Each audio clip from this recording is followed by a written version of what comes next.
way the sun is positioned right now, it's kind of crazy. Hello everyone, and welcome back to Flo's Corner. So in this video, I thought about doing something actually pretty funny, but really serious at the same time. And this is just a video that is just called Things That Irks Me as a Phlebotomist. So please stay tuned.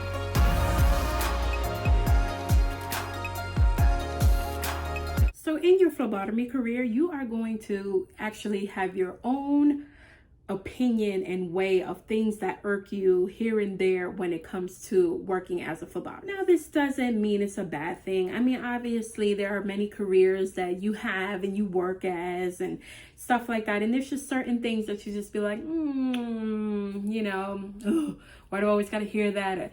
Oh, here we go. I'm always hearing this, or this is always happening, and whatever. So this is not to discourage anyone who wants to become a phlebotomist, but these are just some things that you're going to hear throughout your whole entire phlebotomy career. So I'm just making this video so you can prepare yourself for it. And like I said, this is just my opinion on certain things that irks me as a phlebotomist. So let's just get right into it. So number one on my list is definitely going to be when a physician or a doctor does not tell their patient to fast before they came to the lab.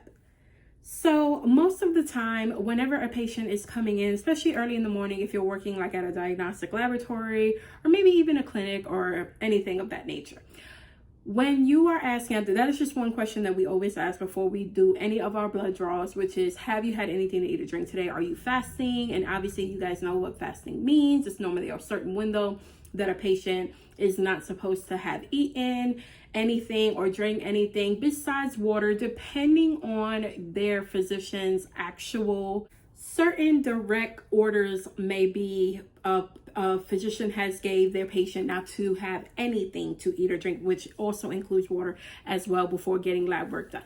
But what I'm speaking about is normally whenever you are fasting, most of the time you are allowed water. So we do have patients that may come in and go, well, I wasn't told, or, you know, I wasn't told I could. Okay, so this can go both ways. Some of them say they haven't been told. So pretty much they did eat and now I needed they had a blood draw that was for fasting labs. So now we have to go through the whole thing. I cannot draw the blood because they have eaten and it was supposed to be fasting labs. So now I got to contact my supervisor, ask them, hey, you know, this patient was supposed to be coming for fasting labs.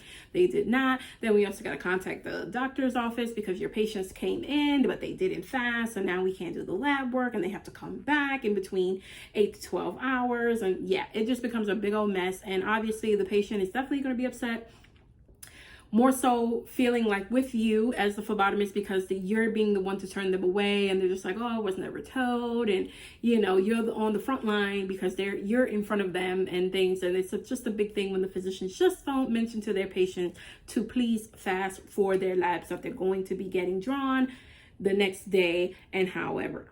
And also number two of the physicians not telling their patients to fast is that they don't drink water. So because they don't drink water, then we are dealing with the hard sticks sometimes. The veins are not distended because the patient is not hydrated enough. So even certain labs, like I said, even when they're fasting, a lot of them think I don't need to eat or drink anything for 8 to 12 hours. And you're like, no, you can actually have water. You know, you're not able to eat and stuff like that, but you could drink water. We want you to drink water before getting your lab works done. And it's just not your lab works. Like I drink water, a small bottle of water, like right in the waiting room, or I drank water a little bit this morning. And I'm like, it's kind of like when you're fasting in that 8 to 12 hour window, you want to at least be drinking water. Fasting also helps, meaning drinking water in the window of 8 to 12 hours. So even like the night prior, we want you to drink water so that your veins are all hydrated and ready for me to stick them and they're here and everything like that.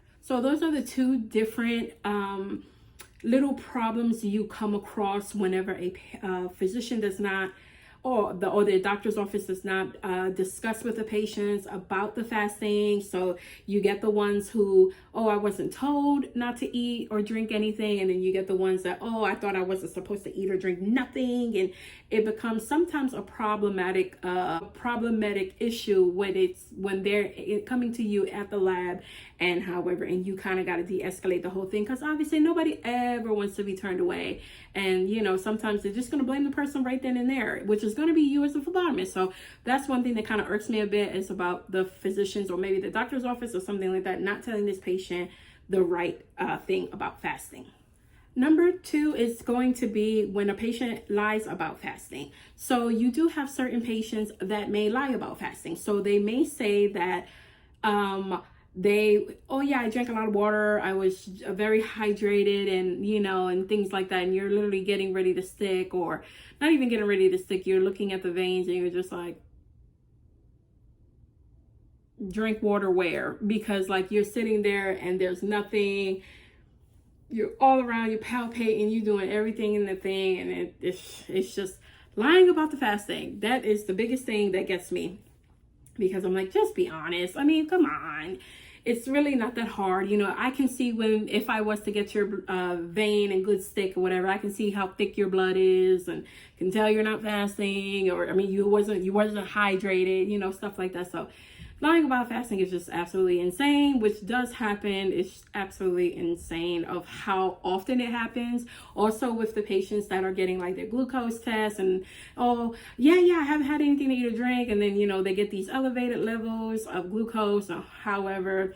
And it's so funny because they send them back normally to wherever they sent them to, which is normally going to be you as a phlebotomist. So you're going to see them again taking another glucose test, and you're just like, yeah, they're rechecking, so it's just certain things about lying about fasting that is just like just be honest. I mean, it's really not that hard, honestly, but that's another one on this list. So number 3 on my list is going to be the ones that's coming into the room, or if you're going into the room, and you guys already know I made a short about this saying, and it's pretty much like, you only got one time to stick me. Oh, and you better not miss. Stuff like that. Okay, so as a phlebotomist, you do hear that a lot. You do hear, a lot of aggression sometimes when it comes to you being the phlebotomist walking in the room with all the blood work items and things like that. And then, you do have people who can be really unfriendly and say stuff like that. You only got one time, and you better this, and you better that. And you're just like,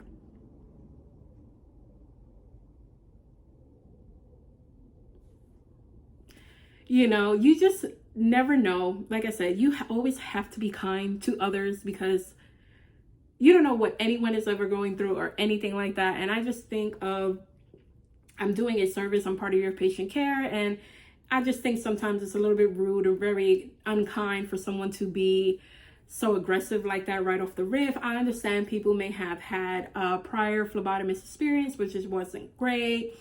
Being stuck multiple times from maybe an inexperienced phlebotomist or nurse or however and things. But that is something that does tend to kind of get you sometimes as a phlebotomist, especially if I was having a really not so great day. Maybe I've had a lot of hard sticks for the day, and then I just get this one patient just like, you know what I mean? I'm just like, wow, my ray of sunshine is going away. You're just like, so that's another one on my list. Another one on this list is good luck catching my veins.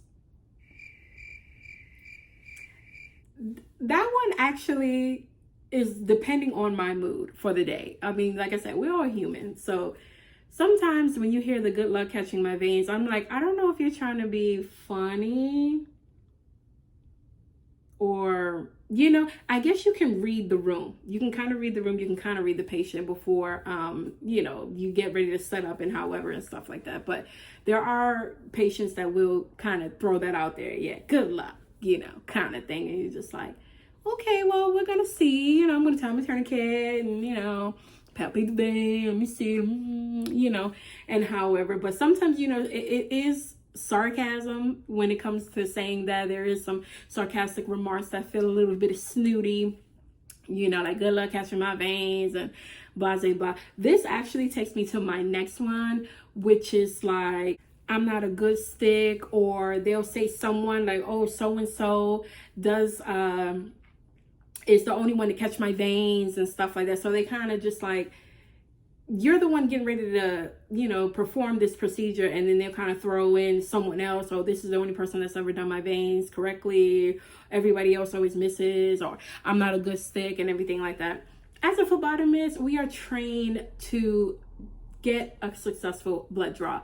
Yes, I understand that you may have someone that always gets it and however, but you know, every day that person's not going to be there, probably the times that you're going to be there to get your lab drawn. And I don't think it's really very polite to throw in someone else in there, like, she so-and-so gets me, and where she's at, where he's at, because that's the one I like, and all of that stuff. They're the only ones that get me right and everything like that. And I'll just be like, let me do my job. I'm gonna look, I'm gonna palpate, I'm gonna do everything I can. If I don't see anything, I won't stick. You know, just let me be the professional in the room, in the situation, instead of just throwing that right in there, like, you know, I'm not a good stick, or good luck catching me, and you know, stuff like that. I'm like, let me be the professional, y'all. Like, I got you, I got you, I got you, I got this, you know, kind of thing. So that's always a funny one, because there are about 85% of the time you'll get a patient like that. Like, I'm not a good stick and I have hard veins and everything like that. And then I just put on the tourniquet and I'm just like, yeah, boom, I can feel this, I can see it, big juicy. You're out of my chair in less than 3 minutes. Like, honestly, it wasn't even that hard, but I'm just saying, like I said, let me be the professional, let me go in, let me do what I gotta do, you know, because that's just, you know. But that's one of those things where, depending on the type of day, like I said, I'm having, it can hit you, especially if you have a couple of patients, a lot of patients that day saying stuff like that, like good luck and, you know, stuff like that. I'm like, this was so easy, your veins are there, you know, come on. This is my last one, which is family members talking for my patients.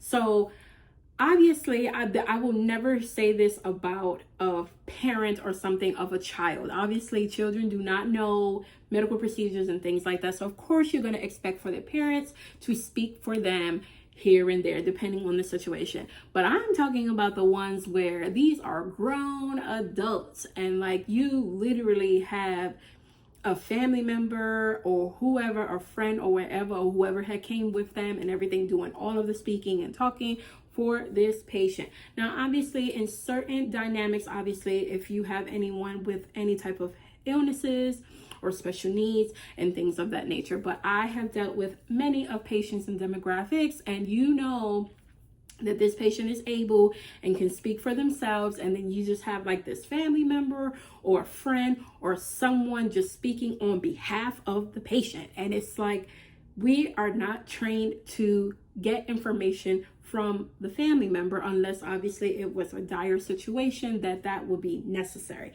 But if I'm asking the date of birth, if I'm asking for your name, if I'm asking, have you had anything to eat or drink today, it does kind of irk me a bit when I do have the spouse, or if I have the brother or the sister or the mom or the dad speaking for my patient. Literally, like, you guys would never think that would happen, or maybe not even have any idea that would happen. But yes, these patients are 30, 40, 50, however, and they have someone else just butting in and answering questions. And sometimes it becomes a mess, because you may say, oh no, he hasn't had anything to eat or drink today. And then the patient's like, oh, well, I had a cheeseburger, you know, and they're doing that. And I'm like, sir, have you had anything to eat or drink today? You know, even though they're a family member or something is saying, oh, no, they didn't. No, that was last night and stuff like that. See, no, I need to speak to my patient and my patient only. I'm just saying, as a phlebotomist, I have seen this many of times before, over and over and over. I've seen parents come with their grown daughters and sons. I mean, they are grown in their 30s, and like, it's just almost like I'm watching them being a small child, and the parent is like taking over of the whole situation, the whole room. And I'm just like, I have to speak to the patient directly to get the information that I need, because it's the patient that I'm sticking. I'm not sticking mom, I'm not sticking dad, I'm not sticking husband, I'm not sticking wife, I'm sticking my patient. So you do get a lot of that family member speaking on behalf of the patient, and sometimes that can be a big problem in certain situations and dynamics. And if it ever gets to the point where it's too much and you're not getting information from the patient, the family members just being unruly and everything like that, you guys always know that you do not have to stick unruly patients. Even if their family members are the one causing the problem, you do not, if you cannot de-escalate that in that room, then there will be no blood draw. There will be no specimen collection. And however, you let your supervisor know, I'm having a problem with the family member and things of that nature, and and try to get yourself in your back cover, because like I said, you guys don't want none of that, no lawsuits and all of this nonsense that can come with all of this garbage and all of that stuff. But yes, there are definitely many other things that I would consider an irk for me as a phlebotomist, but this video was not to bash anybody or anyone or anything like that. This is something you deal with in pretty much all of your medical field, even regular jobs, customer service or whatever. There's just certain things that you deal with on a daily basis that you just like, some of them you just be like, you know what, I've been hearing this for over 8-9 years, I'm good, whatever, blah, blah, blah. But then there are certain things that you're just like, here we go again. And I just thought, it would be a fun video, like I said, fun but serious video to come on and speak about when it comes to what irks me as a phlebotomist. I definitely want to know, if you're a phlebotomist or even if you're working in the medical field, like what are some things that you think that you go through and things like that in your career, and it's just like, yeah, that kind of moment, like you know what I mean? Put that in the comments below. I would really love to hear you guys little stories and stuff like that. I read every comment that you guys ever write. I love to repost, re-answer and everything like that, so definitely leave that in the comment section down below. I just wanted to get on here to give you guys another phlebotomy video. I do have some changes coming up on my channel. I am just trying to rewarp a lot of different things. Thank you guys for being so patient with me and things, and I truly appreciate all your love and support. As always, we already hit 25k, like we hit 25k, y'all. That's crazy. Let's get to 30.